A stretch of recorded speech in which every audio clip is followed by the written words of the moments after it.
চট্টগ্রামে বায়েজিদ রোডের সাজিনাস হাসপাতাল ও চট্টগ্রাম প্রাইভেট হাসপাতাল অ্যান্ড ডায়াগনস্টিক ওনার্স অ্যাসোসিয়েশনের মতবিনিময় সভা অনুষ্ঠিত হয়েছে। বুধবার বিকেলে অনুষ্ঠিত সভায় বেসরকারি হাসপাতালগুলোর স্বাস্থ্যসেবায় ভূমিকার কথা তুলে ধরা হয়। এ সময় হাসপাতাল কর্তৃপক্ষ জানায়, শ্বাসকষ্ট নিয়ে ভর্তি হওয়া এক শিশুর চিকিৎসায় মেডিকেল বোর্ড গঠন করা হয়েছিল। পরে উন্নত চিকিৎসার জন্য তাকে ঢাকায় পাঠানো হয়।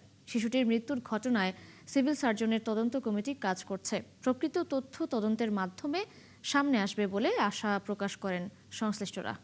ডক্টর ফয়সাল ছুটি থেকে চলে আসেন এবং উনিও এসে একই অবস্থায় দেখেন এবং সেটা দেখার সাথে সাথেই এটার যে মেডিকেল প্রোটোকল অনুযায়ী ভাস্কুলার সার্জন, পেডিয়াট্রিক সার্জন সহ যাবতীয় সিনিয়র আরও যে কনসালটেন্ট, টোটাল 7 জন কনসালটেন্ট এই বাচ্চার চিকিৎসার সাথে ইনভলভ হয়। সো আমরা যেটা খবর পেয়েছি পরবর্তীতে ফেসবুক অথবা বিভিন্ন জায়গায় যেখানে স্ট্যাটাসের মাধ্যমে যে রোগী ইবনে সিনায় যায় এবং পরবর্তীতে ইবনে সিনা থেকে রোগী এভার কেয়ারে যায়।